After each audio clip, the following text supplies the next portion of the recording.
Well, good evening, everyone. Thanks for coming out.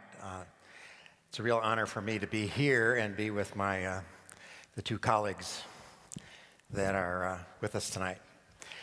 So, for 50,000 years or so, I can think of two things that have been the most important for both improving the quality of life of our species and also our standard of living.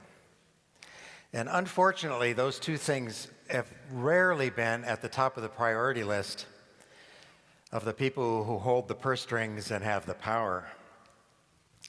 And those two things are art and exploration. You might have seen this vehicle hanging in the doorway as you came in today. The interesting thing about this is that both of these were by the same person, right? Leonardo da Vinci. Well, I've been lucky as an educator and a scientist and as an astronaut to be a part of exploration in lots of ways. Exploration of physical space, exploration of ideas. And to me, there's just nothing more important than that. And tonight, it's going to be mostly entertainment. I want to tell you what it's like a little bit to be in space.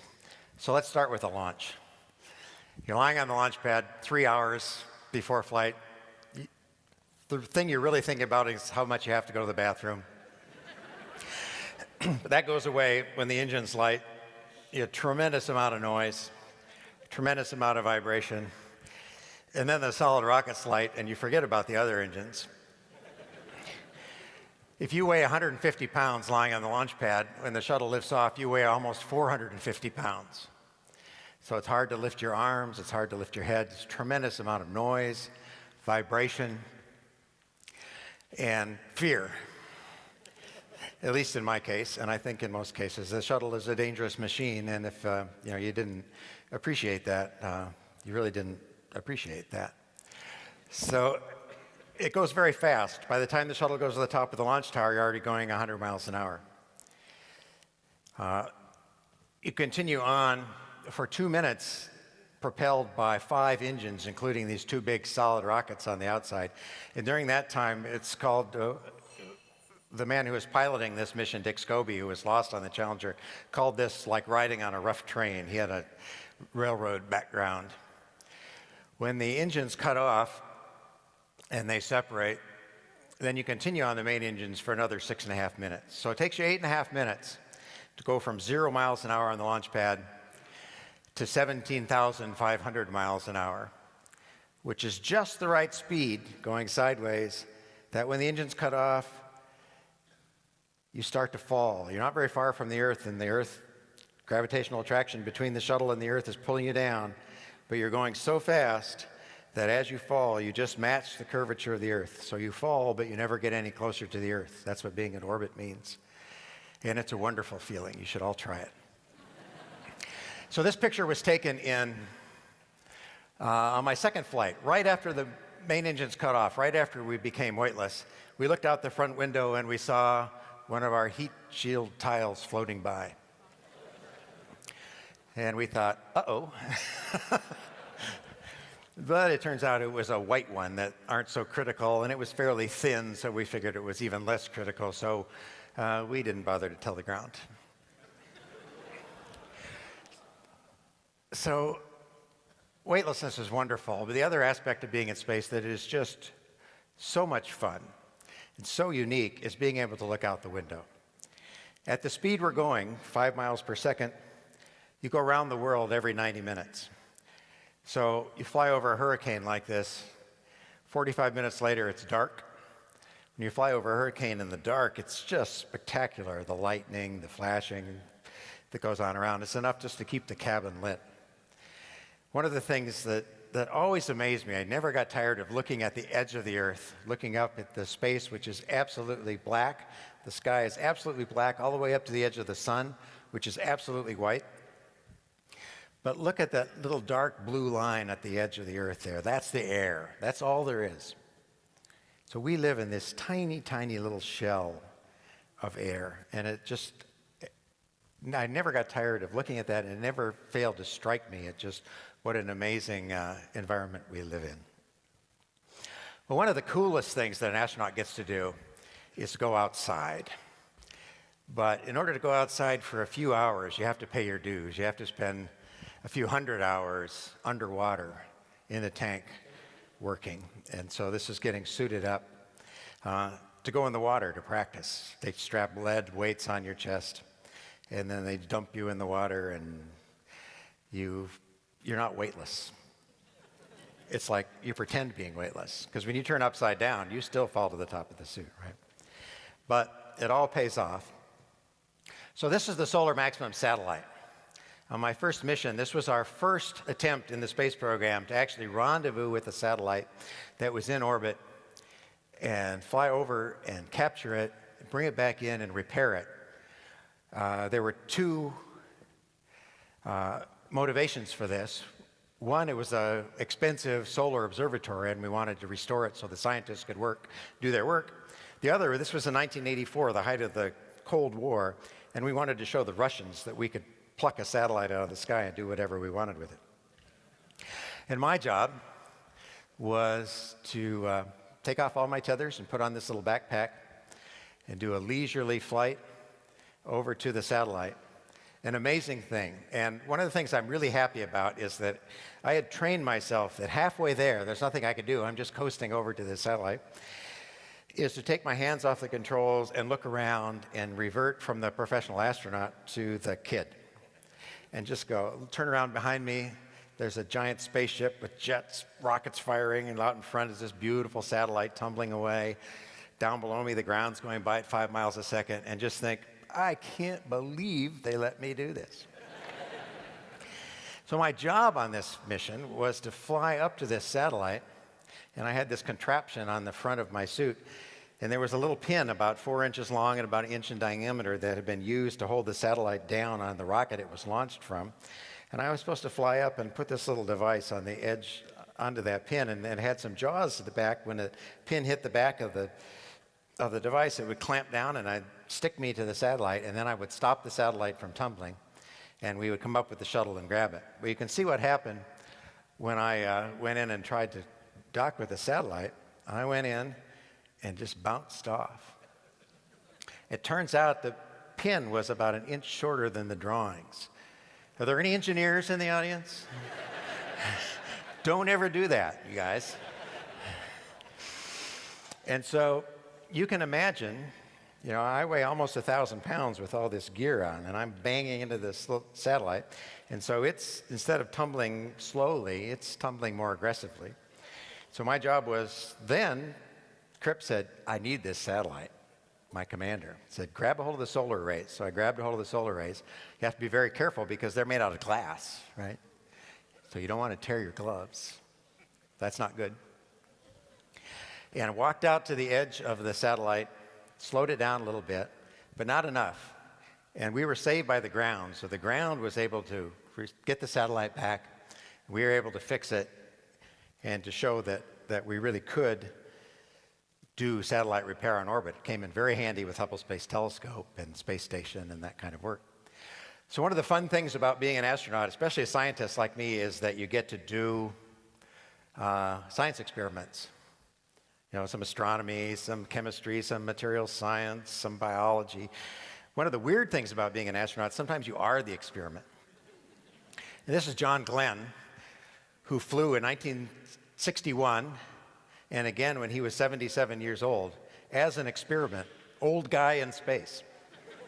And he did great. So some crews are just a lot cooler than others, right? So this is my last crew, the flight after the Challenger accident. I just happened to be on the flight before the accident and the flight after the accident. And we wore these Hawaiian shirts on Friday when we were in orbit because the engineers and the technicians who work on the shuttle on the ground, the ones who really own the vehicle, had a tradition of wearing Hawaiian shirts on Fridays. And so before our launch, when they lent us the space shuttle to use for a week or so, they gave us these shirts, said, you're going to be in orbit on Friday, you got to wear Hawaiian shirts. So we did. Being in space, besides looking out the window, actually living in space is fun. This is how I had my morning coffee. You can see I eat pretty much in space like I do on the ground. And And it's nothing like a banana.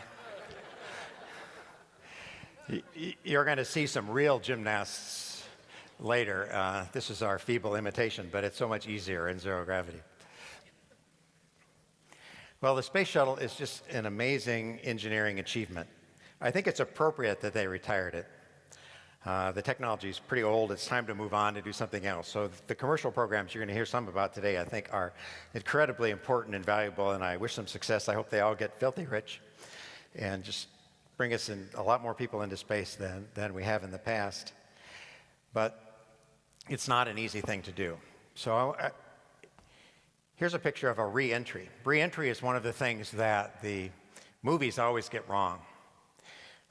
If you look out the back window of the space shuttle as you're re-entering, you see this big shock wave standing out. And as the rockets fire to keep the shuttle pointed and oriented in the right direction, this shock fills up with flames and fire. And if you look out the forward windows, you see a red glow. It's just red hot out there. And so in the movies, they always show re-entry as the crew is just shaking and groaning. And really in the space shuttle, it's just smooth, quiet. Outside, there's this giant light show going on. But inside, the G's build up very slowly.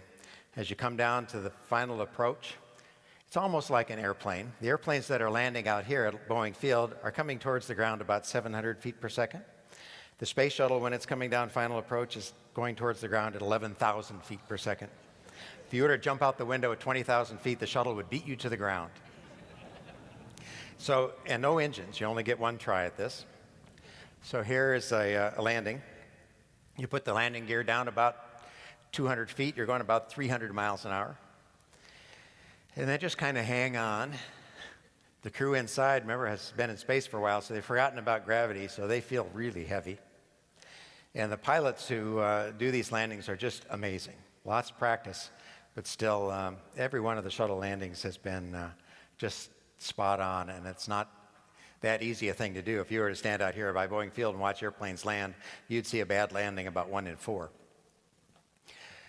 So you touch down, you roll out, and at this point, you're kind of glad to be home and ready to go mow the lawn and pay the bills and do all those things. So this is my favorite satellite. I want to get back to the exploration bit again. This is the Hubble Space Telescope. And it's almost by luck that we put the Hubble in the orbit that we did. It's really a terrible orbit for doing astronomy, low Earth orbit. But as you know, it was launched flawed. The mirror is perfectly wrong. And so by putting a little corrector in, we can make it perfectly right, which is what we did. And we visited the telescope a number of times and basically rebuilt it each time with brand new detectors. And it's a pretty small telescope. The mirror is only 2.4 meters in diameter. But when you get into space, you get above the atmosphere, you have two advantages. One, you can let light in of all colors. So the ultraviolet light, the infrared light that the atmosphere stops gets through. But also you can take pictures with much higher resolution because you don't have the blurring of the atmosphere. And this is my favorite picture from the space shuttle. This is the Hubble Deep Field, it's called. I think this is the Ultra Deep Field. And what they did was they took this telescope with a lens, a 2.4 meter diameter. They opened the shutter, staring at a piece of space where they knew there were no bright stars or galaxies, and they kept the shutter open for 10 days. So this is a 10-day time exposure. And other than the objects in this, you can see there's like kind of 3 objects that have spikes on them. Those are stars in the Milky Way galaxy in the foreground. Every other thing you can see, from the big spirals to the tiny little dots, everything in this picture is a galaxy. Okay? Each of those galaxies has around 100 billion stars in it. Some of those galaxies are so far away that the light from the stars in those galaxies started coming towards us long before the sun existed. So while that light was traveling towards us, a star blew up, blew all this gas and created all these elements. They coalesced to form the sun. A little bit was left over to make this stone that we live on. The light kept coming towards us. Single cells evolved, multi-cells evolved, dinosaurs evolved, mammals evolved, you were born, and the light got here. just in time. If you think about this picture, the size of it is, think of a period at the end of a sentence in a newspaper and hold that at arm's length, okay? And hold that up to the sky at arm's length. That's about how big the piece of sky we're looking at here is. A tiny, tiny piece of sky. There are about 3,000 galaxies in this picture. So let's do some arithmetic. 3,000 galaxies, each with 100 billion stars. For those of you who like math, that's 3 times 10 to the 14th stars. What we're finding is that we're finding planets around every close star we can look close enough to look for planets. So assume there's one planet around every one of those stars. That's a pretty conservative assumption. That means in this image there are 3 times 10 to the 14th planets. Now imagine the Earth is 1 in a million. Okay?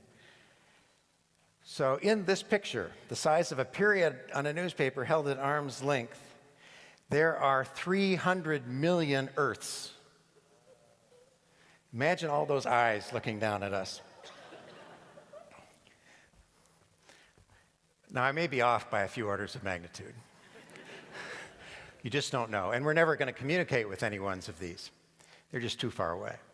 But to think of the possibilities that's out there in the universe and what's there for us to explore, even close by the Earth, that the universe offers such incredible